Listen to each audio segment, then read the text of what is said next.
Hujambo mtazamaji na karibu. Hii ni Faisal Media, chaneli inayokuwa kwa kasi tena zaidi. Je, umesubscribe? Kama bado, shuka hapo chini, bonyeza kitufe ili usisahau pia kubonyeza kengele ili wakati wote tunapokuwa tunatundika habari zetu basi unakuwa wa kwanza kunufaika na kuwa wa kwanza kabisa kupata habari zetu. Sasa tuelekee kule Tanzania ambapo tume ya uchaguzi nchini Tanzania INEC imeanza kutangaza matokeo ya uchaguzi wa urais. Hadi kufikia sasa ni mikoa 4 pekee iliyofanikiwa kuwasilisha matokeo yake.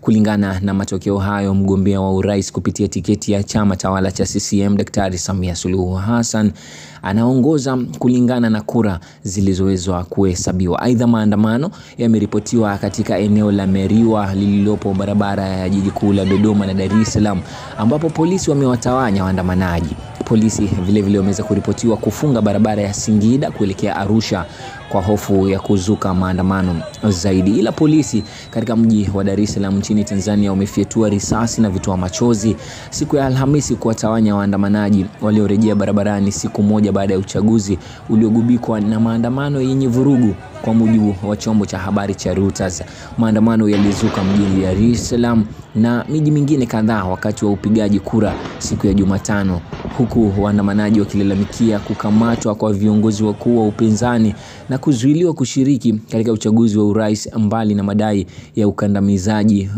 wa wakosoaji wa serikali. Kwa mujibu wa Reuters, baadhi ya maeneo ambayo maandamano hayo yameripotiwa kufanyika leo hii ni pamoja na Mbagala, Gongo la Mboto na Kiluvya.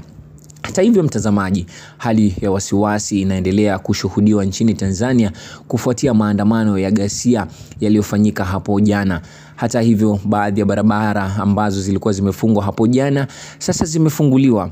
Baadhi ya raia ambao walikuwa wamekwama kutokana na maandamano yaliyosababisha amri ya kutotoka nje kuwekwa hapo jana wamefanikiwa kufika makwao. Aidha, kuna ripoti za maandamano kuzuka katika mji wa kaskazini wa Mwanza na kwamba baadhi ya wakazi kutoka eneo hilo wanadai kwamba wamekuwa wakisikia milio mikubwa kunradhi nje ya nyumba zao. Aidha, kuna madai kwamba baadhi ya waandamanaji mjini Dar es Salaam, Mbeya na Dodoma wamekuwa wakishambuliwa walioshiriki hasa katika shughuli ya kupiga kura hapo jana. Vile huku mitandao ikiendelea kuminywa kwa siku ya pili mfululizo, ni simu tu za kawaida pekee zinazotumika kwa mawasiliano. Ni hayo tu mtazamaji, ila endelea kusalia hapa. Taarifa zinapojiri utakuwa unazipokea papa hapa. Usiondoke mahali ulipo. Mimi naitwa Face Tom Dogo, the last born.